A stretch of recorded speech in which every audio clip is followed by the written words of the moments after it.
Good afternoon. It's 1 o'clock, so we're going to go ahead and get started. Welcome to our webinar for CARES Act funding for PRCs 165 and 166. You should see in the chat a link to our slide deck, and I'll put it in again. You want to go to our slide deck and follow right along with us. My name is Jill Darrow, and I work with the Digital Teaching and Learning team, and I'm the lead consultant, and I'm here today to talk to you about PRC 165. And also with us today, we have Pam Batchelor, and I'll let her introduce herself. Good afternoon. My name is Pam Batchelor, and I work with Jill and Digital Teaching and Learning on the home-based team, and I'm here to share with you about PRC 166 for Canvas. Thank you. Without further ado, we're going to go ahead and get started. Pam, if you'll go to the next slide. So this may be your first time on WebEx. If it is, welcome to WebEx. If you need assistance, it'll be on the second slide of the slide deck. If you have questions, please enter them into the Q&A panel for only panelists. And if the chat, that's how we're really going to interact with one another. So if you have a question, if you could enter it into the chat feature, and if you will see that chat bubble on the bottom right-hand side of your screen, and just click on that and open it up, and you can send questions to us there. If you're needing some additional assistance on the second slide, you can click on check out this guide if you're having any issues. So without further ado, we're going to go ahead and get started with PRC 165, which is digital content. So these funds are a little bit different than other PRC funds that you may have received since COVID, since March. These are actually CARES Act funds, and they are handled like federal funds. So this is why we're having the webinar, because there are several other checks and balances that we'll have to go over with you all today. So next slide, Pam. So first of all, on this slide, we have the policy linked here. So that hyperlink that says PRC 165 digital content policy links you directly to the policy manual with financial business services and talks to you about the type of dollars. The difference in these funds versus other PRCs you may have been interacting with is that these funds are available through September 30th of 2021, plus 1 year of tidings with an amendment. The purpose of these funds are to fund subscriptions for high quality North Carolina standards aligned digital curriculum packages. Any PSU is eligible to apply, and the funds are based upon your ADM from last year. Next slide, Pam. There are a few special provisions that you need to keep in mind when applying for these funds. The first one is that we have some recommended vendors that the Friday Institute put together for us through a RFI, and those are just recommended. We do encourage PSUs to employ a strategy for ensuring that the digital content they're using is high quality, yields, that this is a high yield digital purchase, and it includes research, reference checks, and demonstrates an internal evaluation process. The funds cannot be transferred to other allotment categories, and these again are CARES Act funds. These come from the 9.5% of funds that were held back by the Department of Public Instruction and the State Board. All right, next slide, Pam. So when it comes to planning for this application process, I have 3 links here that you're going to want to keep in mind. So the first link is the Friday Institute put a request for information together for us to gather together vendors that you all could utilize. And these are just recommended. They are not required. Pam, if you click on that first link for me for the request for information, this is a copy of the RFI that was sent out. And that blue link right there that says Go NCSU in the middle, that's if you have vendors that you would like to apply to be on the list, Again, this is not a requirement. You can send vendors here to apply and be put on the list. But again, that's not a requirement. I just wanted to make you aware. Pam, if you'll close that out and go back. The second link here are the current vendors. Again, they're recommended but not required. This is an air table that the Friday and Mark Sandberg at the Friday Institute has put together. And you can look at this a couple ways. You could look at the grid view or the gallery view. Right now it's in the grid view and you can scroll down. I will say that there are a couple heavy hitters here that are not listed that you would think would be. But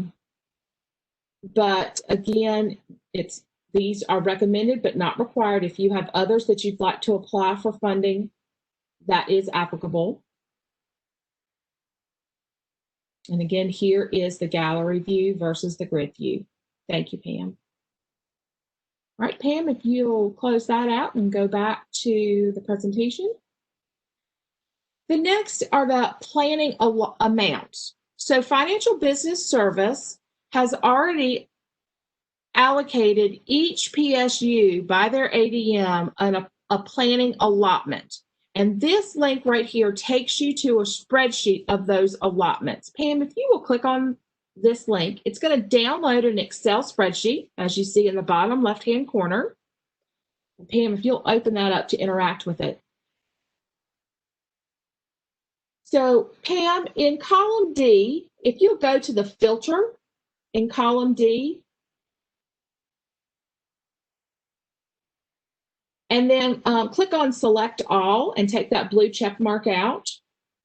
And then in the search, if you will type Wayne County, we'll just pick on Wayne County for today. And you can take the check out again. Yeah.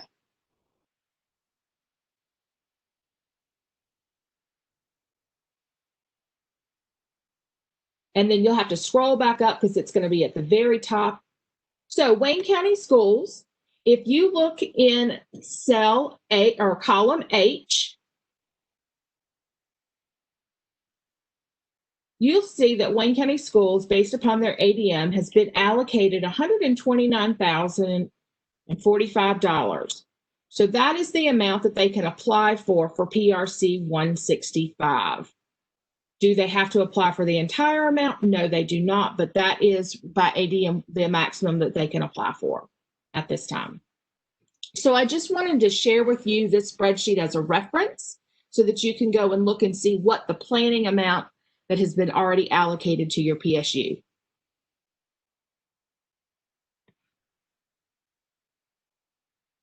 All right, Pam, if you'll close that back out.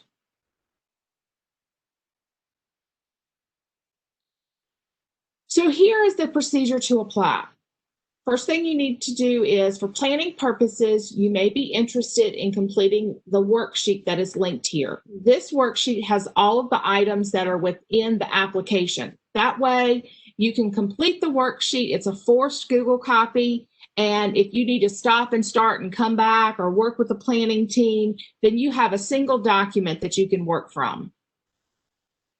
But then once you finish that worksheet, you will want to complete the actual worksheet, the actual application. And that is the second thing that is linked here. And your PSU will need to choose, do you want to apply for or do you want to waive these funds?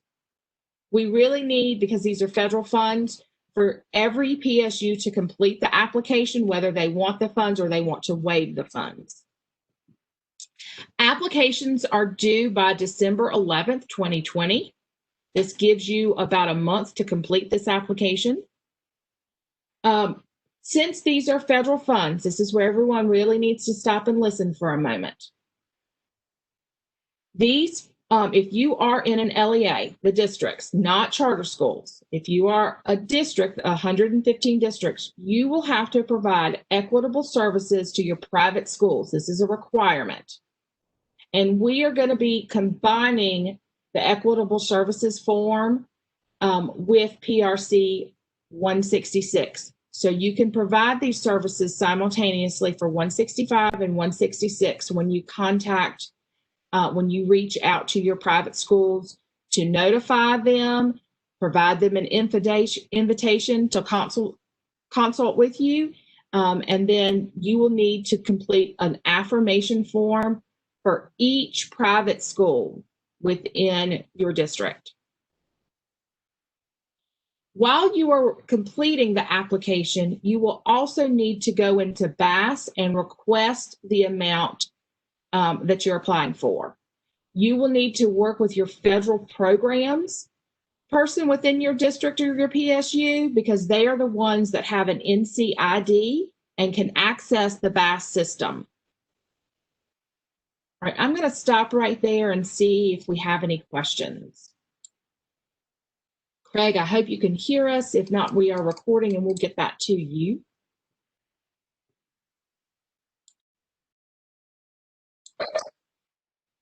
So any questions so far?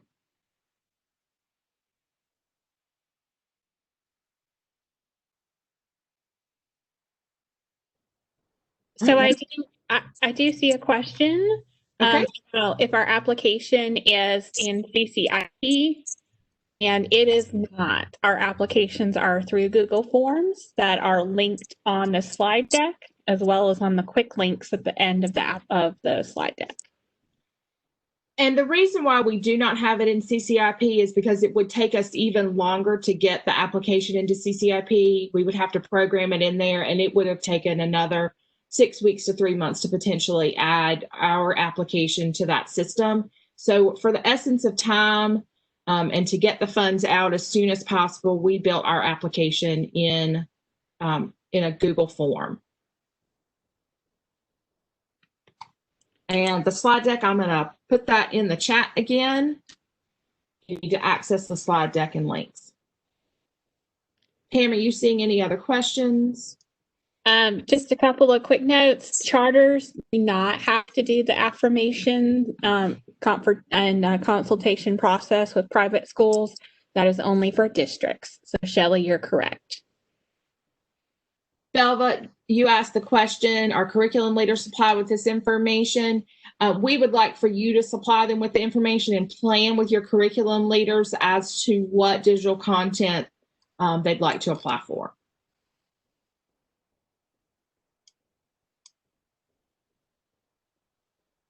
And then Regina asked a good question about the private school consultation forms.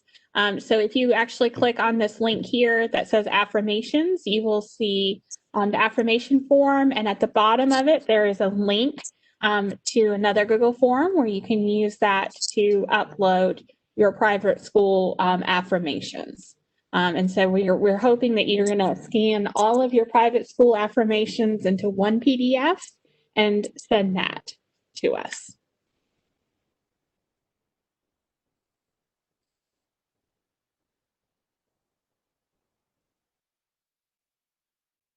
All right.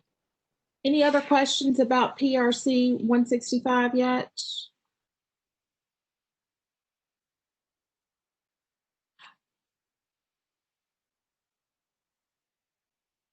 So with Earl, the question, are we allowed to use this for something that we normally already get? Going back to the policy, Pam, can you go back 2 slides? One more. Thank you. I'm sorry. It would have been 3 slides back. We're really looking for things that you would need. I thought that it was here, and I'll put it in here. We're really, these funds are for digital content that you would need for COVID. So if this was already something that you were paying for prior to March 1st, 2020, then we are looking for something that you have potentially purchased after that date for COVID, for the needs around COVID and Plan B or C.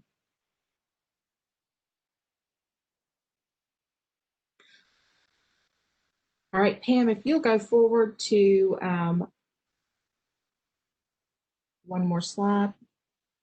So again, here are all the links. And now I'm going to turn it over to Pam to talk to you about PRC 166.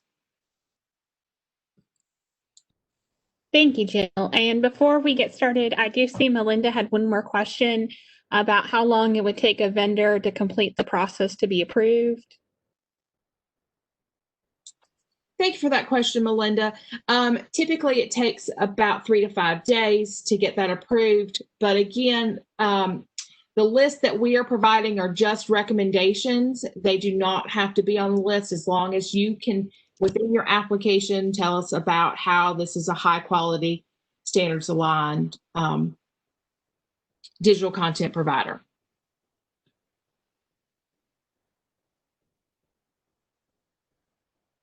All right. Carrie, I see your question, and we actually have our ombudsman for equitable services on the call, and he's going to share in just a few minutes. I'll ask him to talk a little bit more about equitable services. So if you'll just hold on just a couple of minutes, we'll get your question. All right, so PRC 166 for Canvas. It is a similar in a lot of the policy to what Jill shared for 165. Funds are available through September 30th, 2021. Our funding for this is exclusive to Canvas. It is allotted based on the public school unit's number of licenses at the current existing contract price. If you have that spreadsheet open that we talked about with PRC 165, you will notice that there is already a planning amount for 166. That amount that is calculated was calculated based on your current usage of Canvas as of March 1st. So what we did was we calculated based on your current license rate and contract. Canvas provided us with that list.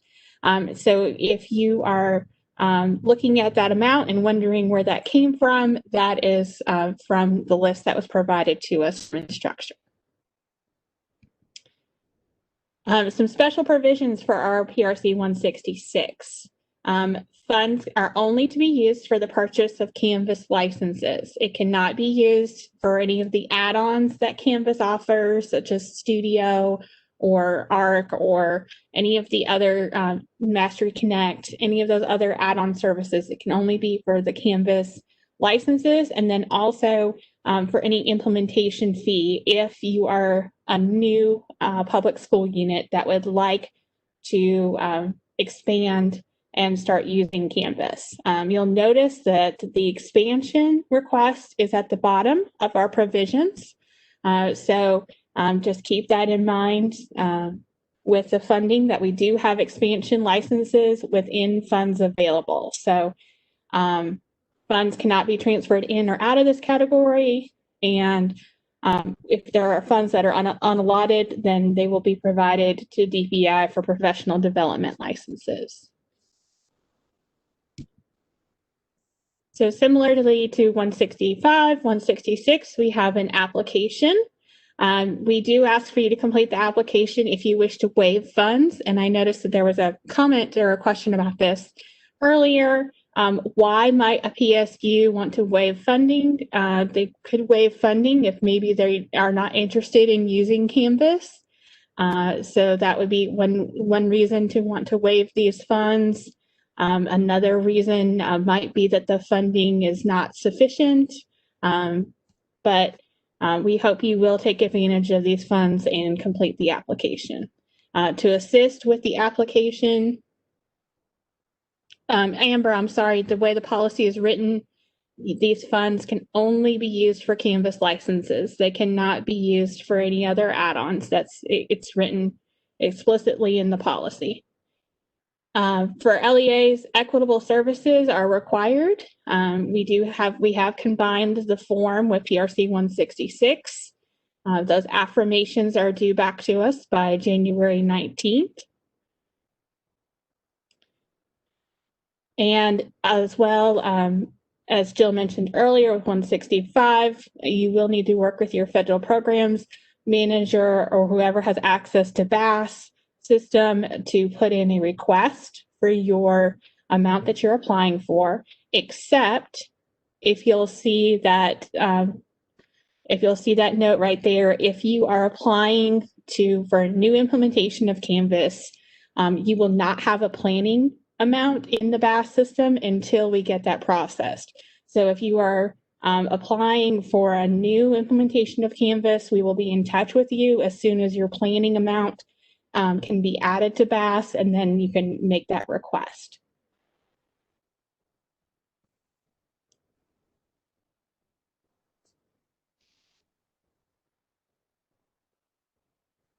So again, I'm seeing a couple more questions, and so I'm just going to go back to the policy. So funds shall only be used for the purchase of Canvas software licenses and cannot be used for licenses that were funded under PRC 129.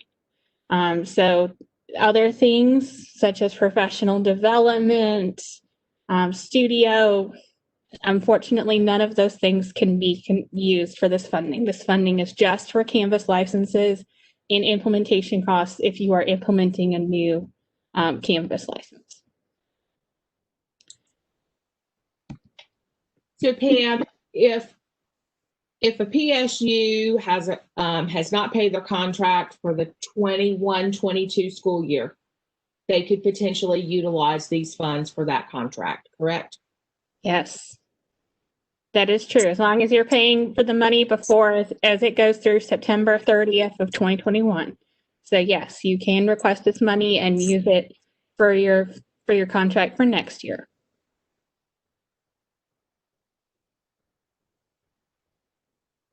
Good question. Good point. All right, so just an overview of our timeline for these two PRCs. The application window opens today, and then it goes through December 11th is our application deadline. During this time, you should be working with equitable services for our districts that need to reach out to your private schools. It's also a recommendation to go ahead and let them know of how much money you're requesting, so that way they are aware of the share of the funding and how much that might be, which we'll get to in a couple minutes. Our application deadline is December 11th. Over the holiday period, we will be reviewing the applications. And we will be reviewing those BAS requests, any clarifications that are needed during the application period time. And we hope to have our grant award notification letters sent out on January 11th, based on the applications and the amount of funding.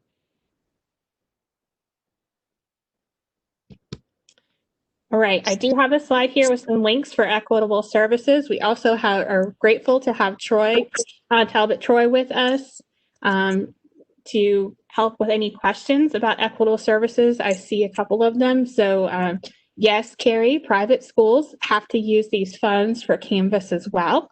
That is a clarification we received. So they have to use, the funding has the same stipulation for them. We have a link here to our equitable services website. We have a link to the directory of the private schools. Please be sure that you are using the private school directory that was from the January to July 2020 list, because these are CARES Act money. The private schools that are new for this year, 2021, are not eligible. It had to be the private schools that were in service from that January to July list. Again, all affirmation forms for a district need to be returned as one scanned PDF document, please.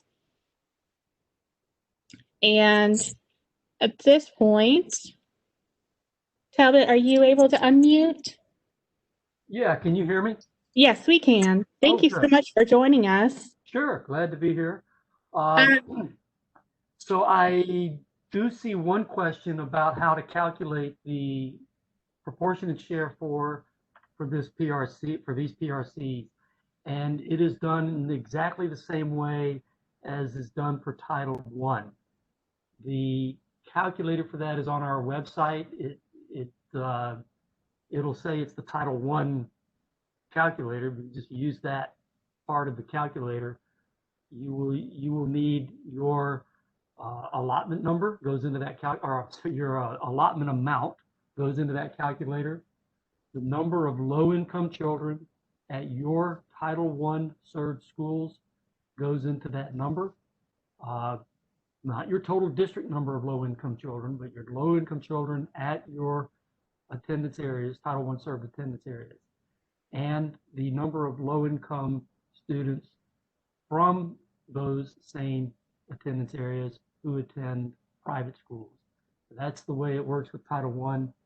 A lot of the confusion came out earlier because US Ed changed the way to calculate. They said, don't do it like Title I.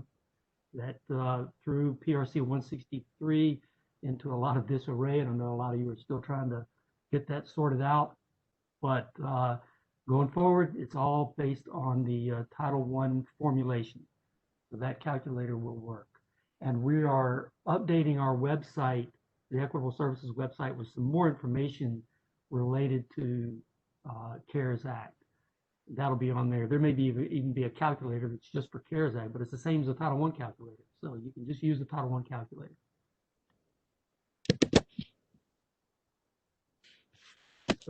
So there are probably other questions about equitable services, and you'll need to let me know what they are, because I'm not looking through this scroll thing fast enough.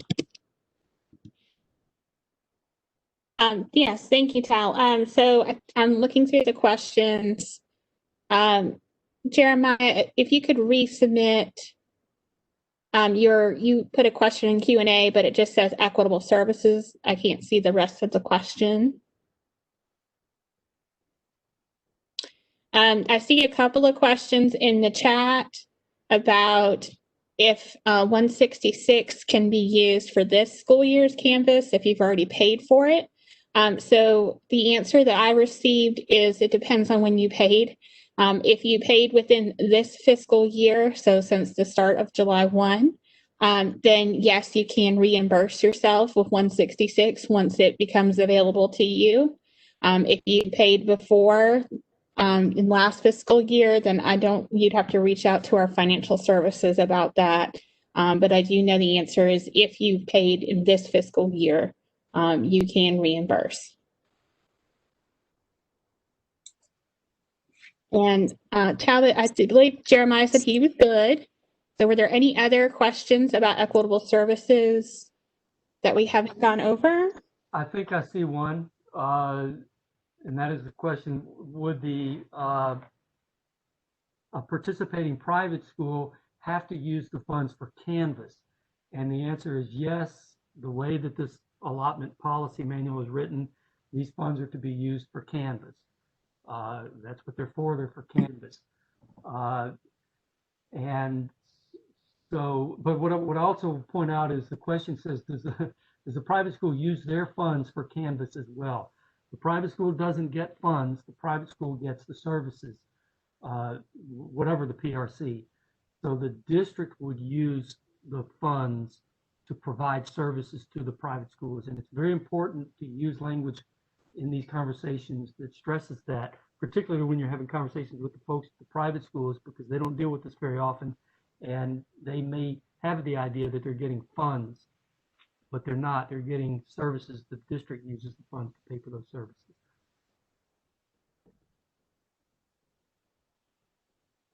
Thank you. Talbot, as a clarification, they would get services as in they would get licenses. If a PSU already has current, they already have Canvas. Yeah. They're paying for licenses. That would be the services that the private schools would be able to have access to licenses, not necessarily not the setup fee, that type of thing. Yeah, I assume that whatever, that's a good question. I'd have to look at the allotment policy manual if it's restricted to specifically paying for licenses and not setup fees. If that's in the allotment policy manual, that would apply to the private schools as well. And I'm not sure if I'm clarifying your question or just reiterating it.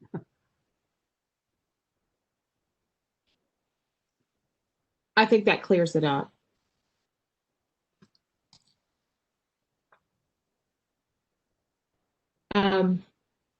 Do any other questions for Talbot in reference to equitable services?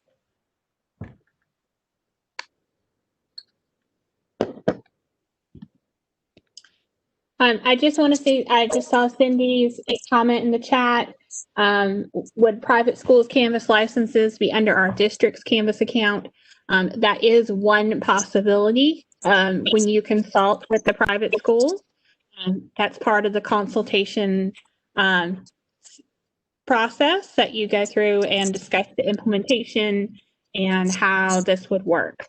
So if it's a private school that doesn't currently use Canvas, but they are interested, they might, you might be able to set up a sub account. So that's something that's kind of not stipulated by us, but more your consultation with the private school.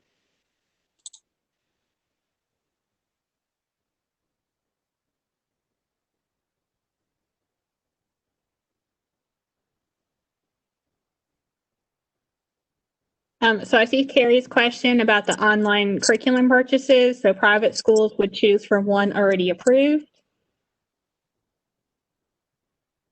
And so I believe it's the same thing, Jill, correct, right? It's a recommendation with our. Yes, it's a recommendation. So they would need to work in conjunction with the PSU or with the district as to what digital content the district is choosing. And then they would have access to licenses with that digital content provider.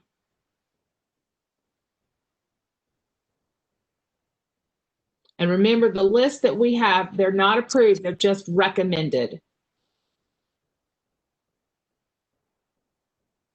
So I think the question is that yes, if the district would be allowed to use one that is not recommended, then so would the private schools. I think yes. The answer to that part is yes.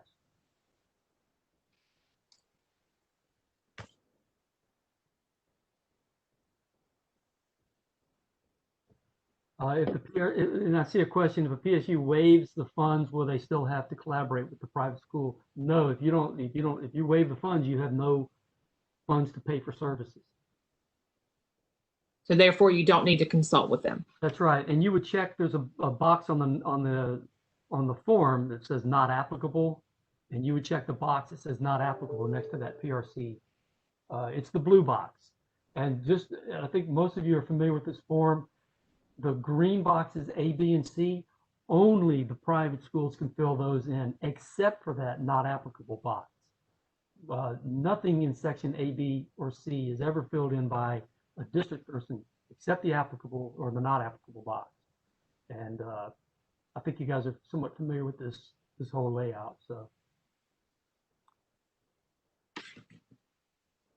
and of course, section D is what you would fill in if, for whatever reason, sections A, B, and C are not completed. Then section D gets checked. So it's either going to be checked section D, or all of A, B, and C are checked by the private schools.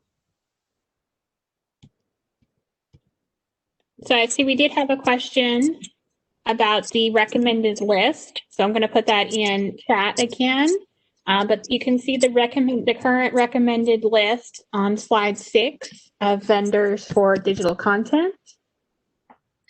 So I also see a question from Barry Pace. If you have issued a PO but not paid for the subscription yet, can PRC be used? Yes, it can be. And again, remember that this list is just a recommended list. It's not an approved list. It's just recommended. You can certainly utilize other vendors. Just remember, it needs to be high quality, standards aligned. Does the private school have to use the same digital content as the PSU? That is what I would recommend.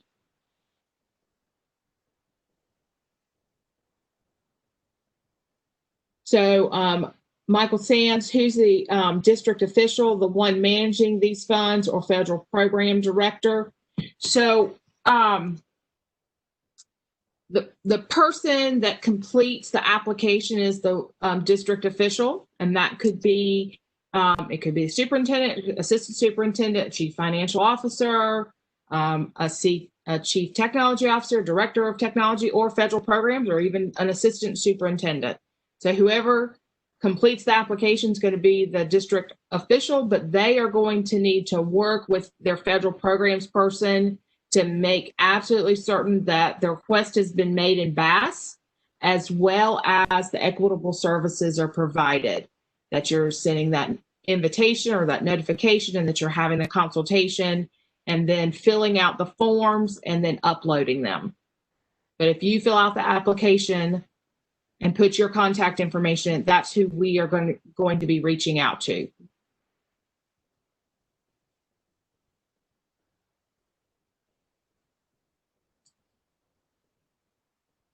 Right. Any other questions?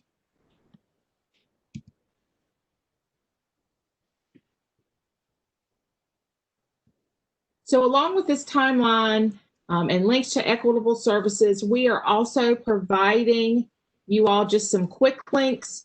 There's a link to the application. There's a link to the worksheet. There's a link to our slide deck. Once we have the recording, we will come back into this presentation and provide the link to the recording. Again, in the chat, I'm putting a link to the slide so that you have this.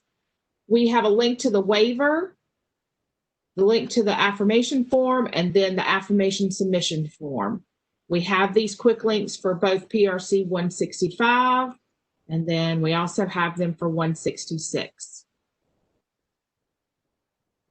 You can also find this information on the CTL website under funding opportunities. We've just added these quick links as well.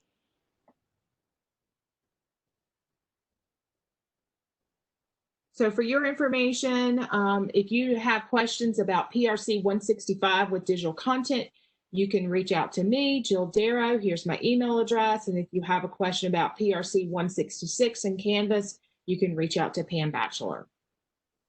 What other questions do you have?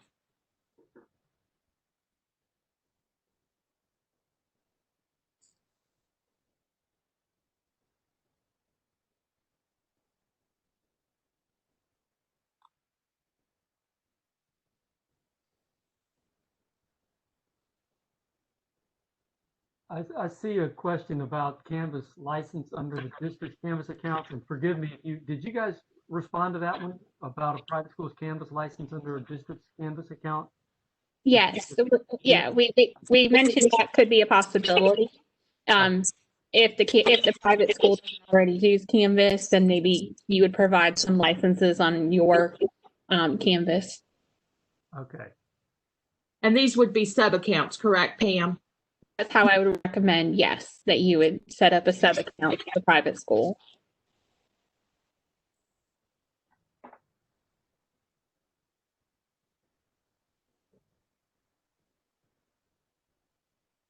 And just to let you know, there are actually, I've spoken to Canvas about this, and there are several partnerships similar to this in Florida, where private schools have a sub-account under the public schools Canvas account. It seems to work well. So.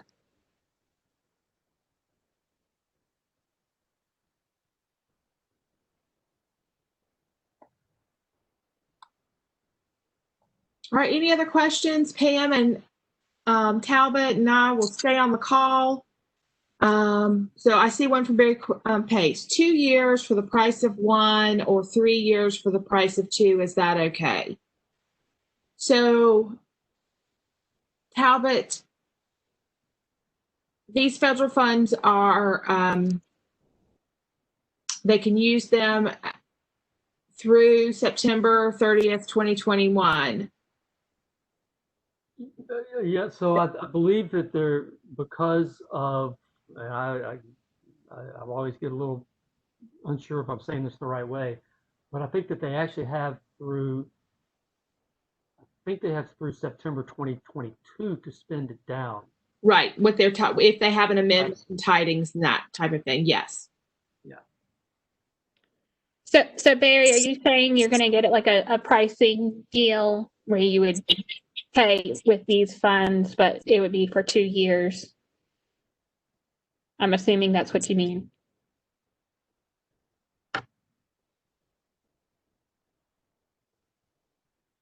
Barry, I think as long as you utilize these funds within the time, within the allotted time period, I believe it will be okay. But I will double check and get back to you.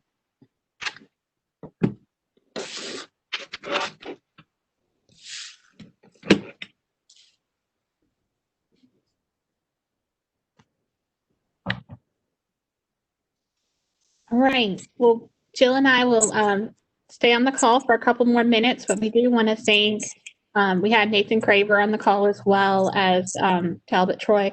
Thank you so much for your time and joining us.